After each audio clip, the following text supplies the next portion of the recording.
Over the course of the last week, I have been scouring BookTok, Bookstagram, BookTube, Goodreads, Reddit to find some of the most viral books from recent years and tell you guys whether or not I think you should read them. I have books from every single genre to talk about today, and as you guys know, when books go viral, it usually means they're well loved. So if your taste is anything like mine and you're curious if I think it's worth picking up these books or not, definitely stick around because we've got a big stack of books to get into today, and I am so excited. As I mentioned, I am going to be hitting a whole bunch of different genres in this video, and I also just wanted to say that in this video, I'm not going to be diving super deeply into plot summaries and doing it like a recommendations style video. I'm really just going to be talking about the things that I liked about these books, the things that I didn't, so you guys can walk away from this video knowing if these books have things that you like in them, and hopefully you take some value away from it. So the first book that I'm going to be talking about is none other than Tomorrow and Tomorrow and Tomorrow by Gabrielle Zevin. This book came out a few years ago now, and it is one of my favorite literary fiction books that I have ever read. If you're the kind of person who loves a character study, if you love diving into characters that you get to know so incredibly well, that have good in them, they have bad in them, they're not perfect people, that make a lot of mistakes,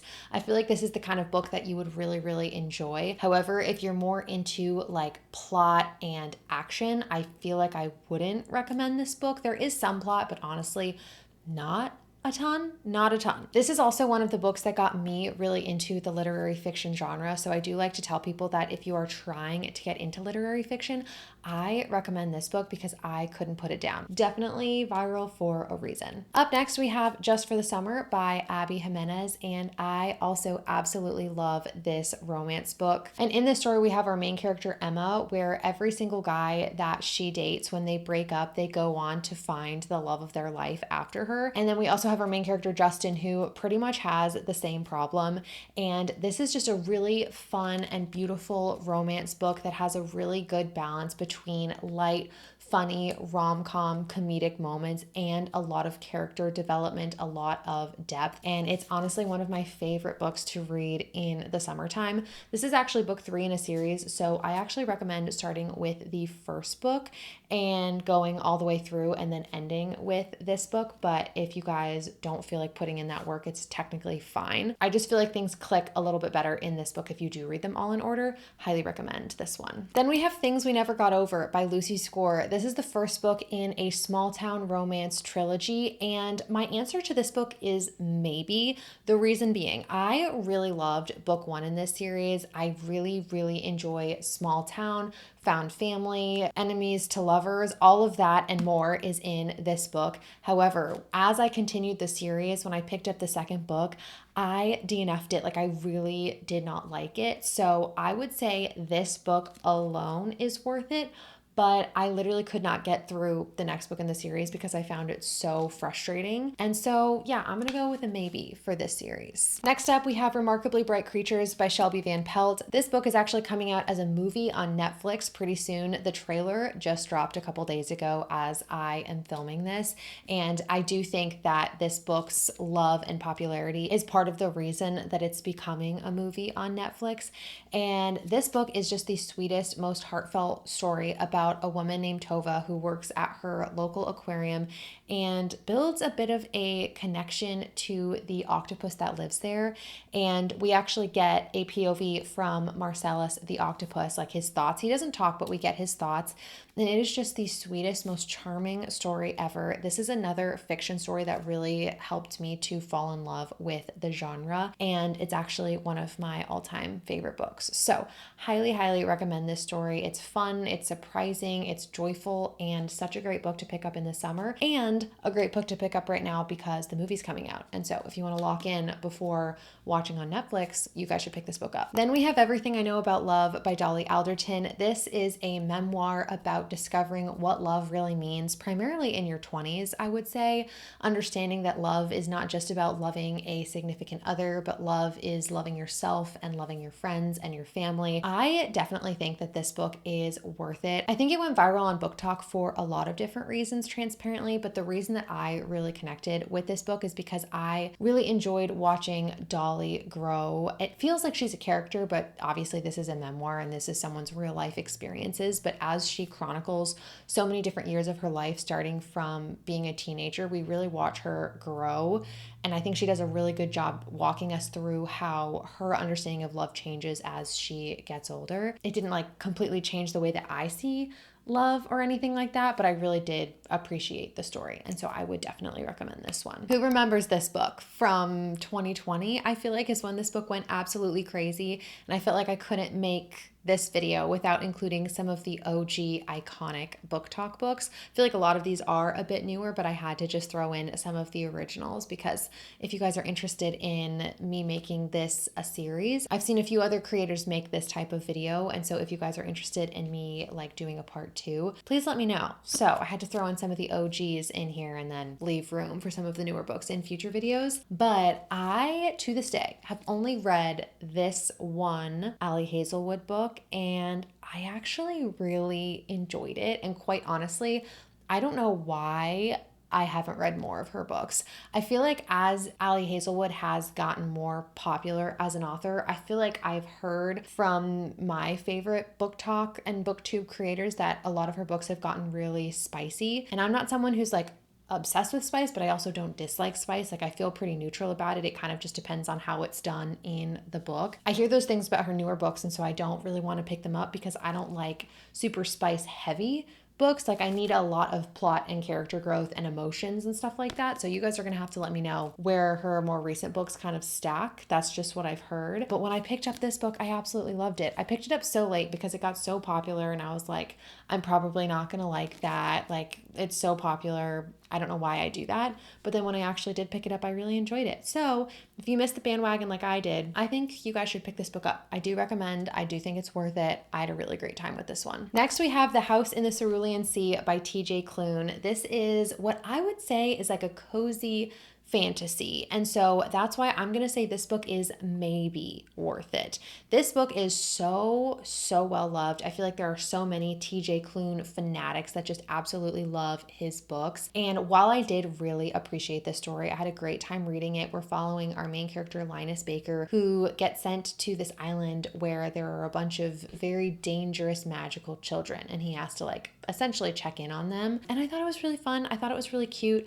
That said, I did, while I was reading this book, often feel a bit bored. Like it is slow and it is cozy fantasy. So if you're the kind of person who loves like high stakes, action-packed fantasy, I do not think this book is worth your time. But if you're someone who loves just like a slow, sweet, and magical story, I would say then that it's kind of worth the hype. I kind of fall in the middle. This book was in the 3-star range for me. I think I appreciate it more now that I finished it, but I do recall that while I was reading it, I was a little bit bored. So do with that what you will. Book number 8 is The Inheritance Games by Jennifer Lynn Barnes. And this is one of my hotter takes in this video, I would say. But quite honestly, I do not think that this book or series is worth it. This is a YA mystery series, I feel like. It's got a love triangle. It's got some mystery, and in it we're following our main character who basically inherits a ton of money from this rich guy who she doesn't know, but the main stipulation is that she has to go and live in his house with his family for a full year, I think. And the guy who left her all of this money is like notorious in his family for creating all these games and riddles and puzzles. And so there's lots of that sprinkled throughout this book. And it's so fast paced. It is really fun, but I am not like a huge lover of YA books, specifically anything not fantasy. I do love a good YA fantasy, but anything outside of that, particularly fiction, mystery, romance, all of those, I tend to not really enjoy. And so this book just feels very youthful. So I'm like, if you're 15, I would absolutely recommend this book, but as someone who is 26 now, I just like read this book and did not want to continue the series, even though it was very fun and very entertaining. It just all I could think about the whole time was how young it felt. And so I'm going to go with not worth it. Book number 9 is The Song of Achilles by Madeline Miller. This is another OG iconic book talk book. I love to talk about this book because I am a huge fan of Madeline Miller. I've read 2 of her books. I've read Circe and The Song of Achilles. I loved both of them. This is a Greek retelling of the story of Achilles and Patroclus. I am obsessed with Greek mythology, and so I don't think that you need to be obsessed with Greek mythology for this book to be worth it.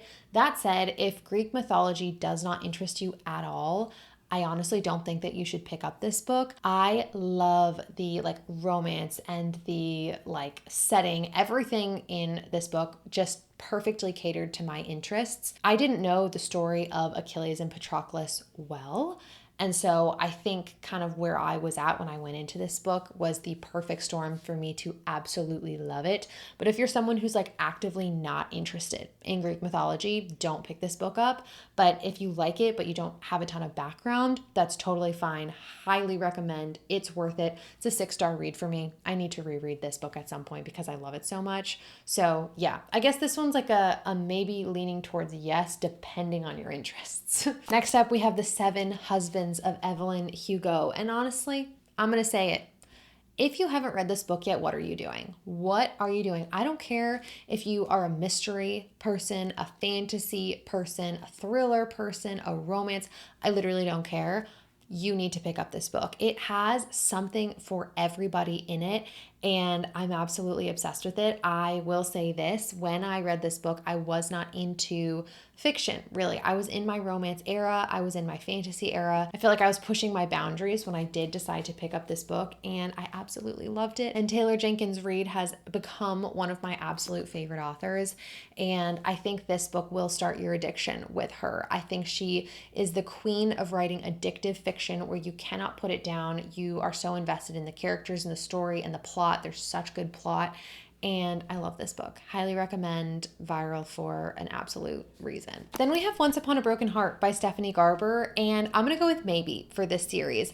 I did really enjoy this entire trilogy. I read all of them almost back to back. I read the first 2 back to back, had to wait a little bit for the 3rd book to come out, and I did really have a good time. However, it does feel, again, a bit more on the youthful side, and if that's something that bothers you in a fantasy book, I would kind of hit you with the maybe. And on top of that, while I really did enjoy this, I don't quite feel like it stacked up to the hype that it got.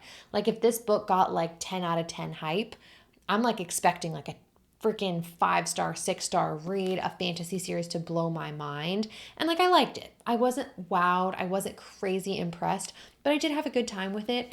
And I do honestly get the urge to reread these books somewhat regularly because of the atmosphere that it was able to create. It's very fairy tale Alice in Wonderland-esque. And so I'm going to go with, again, I'm maybe leaning towards yes, it's worth it. Number 12 is A Touch of Darkness. And you guys might be like, huh?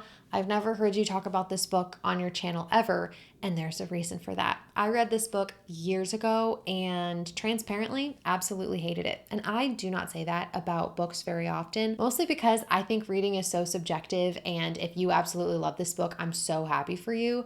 This book just had so many things in it that I don't really love. Shockingly, this is a Greek mythology retelling, I guess is maybe the best way to say it.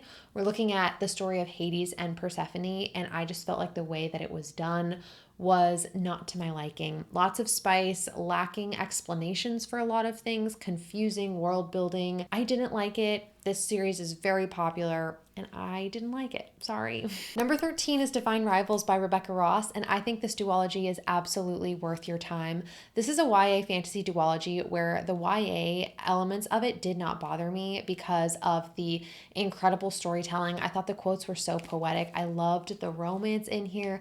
I just thought this was the most beautiful and most fun fantasy story. It was so different and so unique from anything that I had ever read. It has historical elements in it, the gods, war, letters written through typewriters. Oh, everything about this book and like the second book too, I just absolutely loved. I thought both books were incredible. I gave them both 5 stars. A lot of people hate on the second book in this series, but I really loved the second book in this series. So yeah, definitely check this one out. Number 14 is The Night Circus by Aaron Sterling. No, Aaron Sterling did not write those. Aaron Morgenstern, I think. And for this one, I'm going to say hit you with the maybe. This is another one where it's cozy fantasy, and you might be able to tell I'm not a huge cozy fantasy girl. It just depends. Like some cozy fantasy books, like the Emily Wilde audiobooks in particular, I absolutely love. But other cozy fantasy, I just can't get into. And this is one where I really appreciated it once I finished it. I loved the atmosphere. I thought the writing was really, really pretty. I loved the concept of two people falling in love in the context of like a circus, a magical circus, if you will, where you're performing for lots of people. I just felt like that setting was really unique to me. I had a lot of fun reading it, but it was like a bit of a trudge to get through, and there were just big chunks of the book where I was bored. And so I'm going to say, if you like cozy fantasy, yes. If you don't, then no. Get ready for another one of my big hot takes, guys. Up next, we have Powerless by Lauren Roberts. I'm going to say not worth it. I know. I'm a hater. I feel like a hater when I make videos like this, but again, it's just personal taste and personal preference. This book is fun. It's really exciting. You have a world where there's people with powers and there's people without powers. And if you don't have powers, you're like exiled. And our female main character is pretending to have powers. And then she gets put in these trials where she has to compete with people with powers and she doesn't have powers. And it's a whole thing. And it's really fun. It just felt like a lot of my favorite books cut and pasted together into one book. And I don't really love that. I feel like I love reading books where they feel very original, they feel very new, they feel very fresh.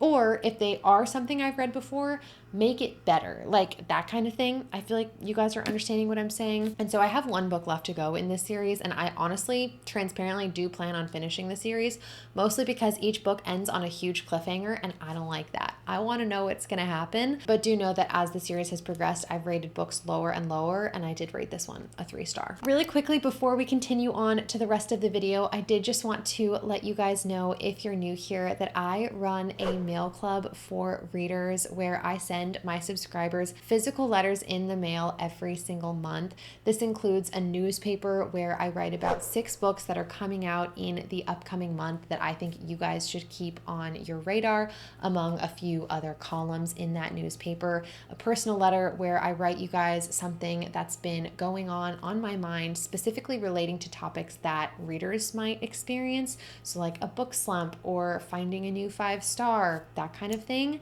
And like a word game where you guys get to play a literal game on a piece of paper. So like a word search, a crossword, that kind of thing, and a bookmark. And I just love this way of connecting with you guys and my audience, and just taking time to step offline, to disconnect, to unplug, and looking forward to something in the mail every single month. I just love the idea of being like analog and connecting in that way. So if you guys are interested in being a part of my mail club, I would absolutely love to have you. I'm going to link all of that information in the description box down below with my website and a video explaining everything if you want more details.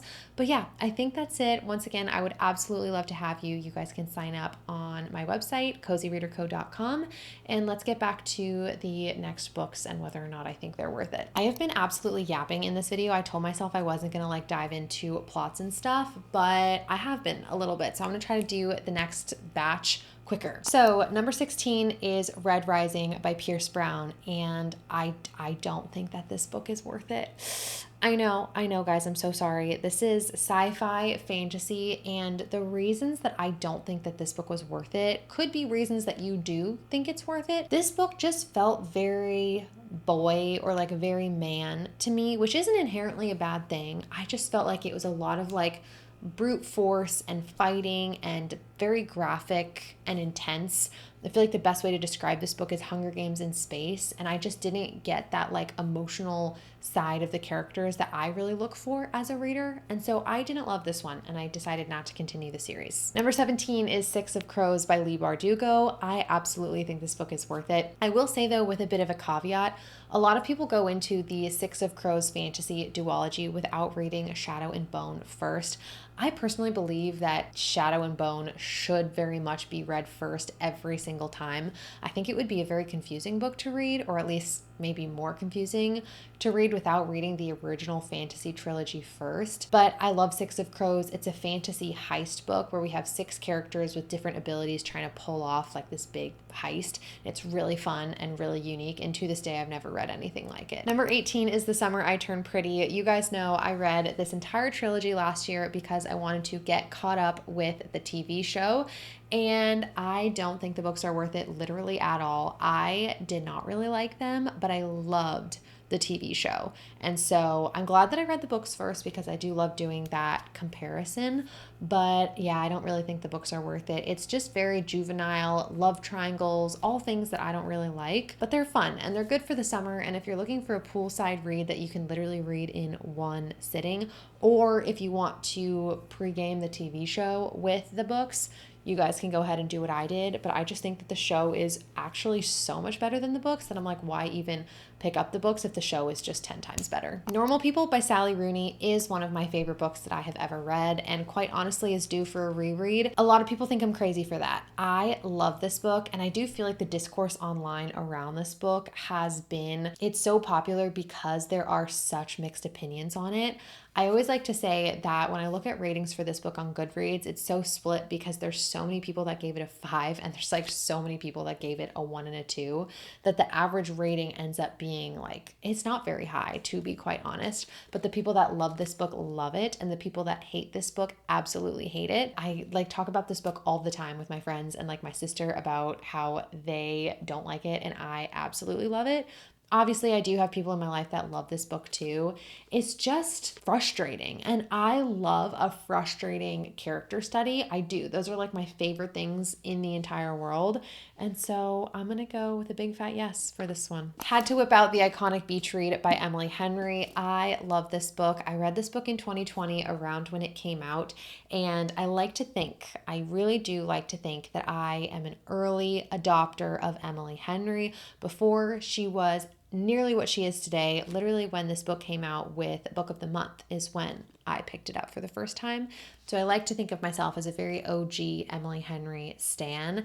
And this book opened my eyes to the world of reading. It just made me love picking up new books and new stories and reading about characters and love and romance.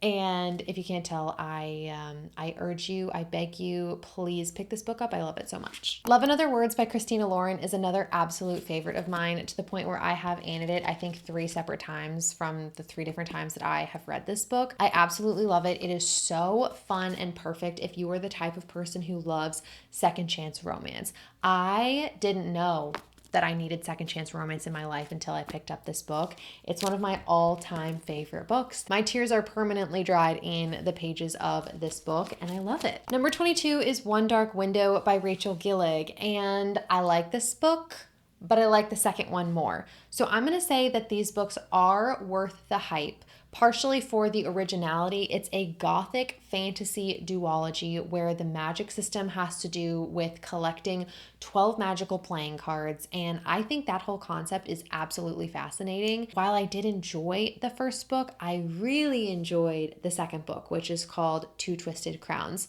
And so if you've read the first book and you're kind of like, that was okay, I'm not obsessed with it, I agree. And therefore, I would urge you to read book 2, where I do deeply believe that this series gets a lot better. It's very well rounded. We kind of answer a lot of the questions that we're left with in book 2, and we are met with a whole different like plot and romance and so many new things that I just thought were done so much better. So I'm gonna say book 1 is like but book 2 is yes. Project Hail Mary by Andy Weir is a more recent viral book. Definitely this book went crazy a few years ago, but with the movie that came out, I feel like it's kind of gotten a resurgence online in booktube, booktok, bookstagram, all of those fun places that we have on the internet. I love this book. I think it is absolutely worth your time, and if it's not too late, I think you guys should read this book before going to the movie, or like watching the movie at home when it does come out like on streaming services. I really liked the movie. Also, I've had a few people ask me what I thought.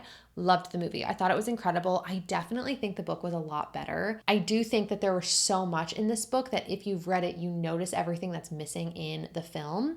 Like certain things just weren't nearly as well explained in the movie as they were in the book, and I just really attached to Rocky and Ryland in the book. I loved them. So yeah, I love this book. It's all like space, saving the world. It's awesome. It's epic. If you like sci-fi, or if you don't, I recommend. Viral for a reason. Next up, we have The Dance of Thieves Duology by Mary E. Pearson, and this one I'm going to go with maybe. I really did enjoy these books. I appreciated all that they were. I love a good fantasy, but the problem is these books don't actually have a lot of fantasy in them. And so if you are going into these books for a really good fantasy, or even, dare I say, a really good romantasy, I would say it's not worth it, but if you're interested in good plot, good storytelling with a dash of fantasy and a bigger dash of romance, I would recommend these books. It just wasn't what I was expecting, and so I do feel mixed feelings about recommending them. They're fun, but not perfect to me. Another more recent series that I have been seeing people absolutely loving lately is Spark of the Everflame by Penn Cole. And so far, I am not all the way through this series yet. I'm on book 3 right now. I'm gonna say these are absolutely worth your time. I had so much fun reading this book. In this book, we have like a world divided between humans and then these like magical creatures that are half human, half god. And they have like really intense magical powers. And we're following our main character, Diem, who's immortal, and her mother goes missing and she gets swept up in all of these like palace activities with like the magical part god people. And I think they're so much fun, different than any fantasy that I have read recently. I will say DM is very aggravating, and so if a frustrating main character doesn't, like if that's a huge turnoff for you, maybe don't pick up these books, but like I can look past it. It's like the only reason that this wasn't a 5-star is because DM bothered the crap out of me sometimes. So much fun. Last few books up next, I want to talk about The Wedding People by Allison S. Botch. This book, so good. Guys, I'm so glad that this book went viral, that this book is so popular, because it's so incredible. And lucky you, we're headed into spring and summertime, which is the perfect time to pick up this book. I will say this is heavy topics written with a lighter tone. I definitely think you should check trigger warnings for those things. But if you're someone who can handle that and more specifically likes that type of writing, I would say like Friedrich Bachman does that too. Like he writes about heavy topics with a bit of a lighter tone, like that kind of vibe. I think you'll absolutely love this book. I really did. I had no idea what to expect going into it, but I couldn't put it down. So incredible, and I'm so glad that people are appreciating this book. Then we have God of the Woods, and I think this book is worth it if you go into it for a mystery, but it is not worth it if you go in for a thriller. This book does not have crazy plot twists or moments that are getting your heart racing super fast. A little bit, but that's not the point of this book. There are so many different characters and different timelines, and so I feel like the artistry of the author that went into this book I found to be so impressive, because there's so many things that have to just like line up perfectly, and I really enjoyed this book. But again, I wasn't expecting a thriller. I think a lot of people who want thrillers and like crazy endings and crazy like plot twists, that's not what this book is going to deliver. And so for those people, it's not going to be worth it. But if you go into it with the right expectations, I think this book is incredible. Think of it as like fiction with a mystery throughout, or even 2 mysteries throughout. It's kids go missing at a summer camp. Oh, it was so good, guys. Next, we have The Atlas Six, and this is a book that I really don't think is worth it. I did not enjoy this book. I will say I really enjoyed it in the beginning. Like I remember, I think I did a reading vlog a while ago with this book in it. I started reading it, and in the first 50 pages, I was like, oh my God, guys, I'm loving it. Why has it been sitting on my shelf for so long? And then I got like 100 or so more pages in, and I started really not liking it. Particularly the character dynamics I found to be so frustrating. Like I just did not like any of the characters, and I love like a complicated, morally gray character, but I just blatantly did not like anybody in this book. And so yeah, it wasn't for me. I think it was a cool concept. Like it has 6 magicians fighting for 5 spots at a magical school, basically. And I like the concept of dark academia. I like all of that, but I just couldn't get into this one. And lastly, we have The 7-Year Slip by Ashley Poston. Had to end this video on a good note because I love this book. This this is a 5-6-star read for me. I should read this book again. I loved it so, so much. And interestingly, this has like a time traveling apartment in it that slips back and forth 7 years. And I'm someone who does not like time travel in books, but I loved it in this book. I thought it was so well done. I thought all of the like timelines that were happening kind of fit together so perfectly. I was not confused at all. And the romance in here is so, so good. And I'm so, so glad that the internet gave this book the attention that it needs, because I think it was so, so worth it. And please pick this book up. Another fun one to read in the spring and summer season. Okay, those were 31 actually. I thought it was 30, but I'm looking at my list here, and those were 31 of the most viral books on the internet in the last few years, and whether or not I think they are worth your time or not. And as you guys can see, I feel like a lot of them really are worth your time. I think it just depends a lot on what you like as a reader. And if your taste is similar to mine, then I definitely think that you guys should check out some of these books. Let me know if you guys would like a part 2 to this video. I tried to do a good mix of older books that kind of went viral in that first like explosion of like BookTok and stuff like that, and then also include a lot of books from more recently that I feel like I've been seeing a lot online. And yeah, obviously this is just an excuse to recommend some of my favorite books also that inevitably get included in these videos. And again, if you guys are interested in joining my mail club for readers, where we disconnect and unplug and just go analog essentially as readers, I'm gonna link my mail club down below. I would absolutely love to have you. And if you made it all the way to this point in the video, comment down below a lemon for the 7-year slip. But I think that's going to be it for me. I hope you guys are having a great day and a great reading month, and I will see you in the next one. Bye.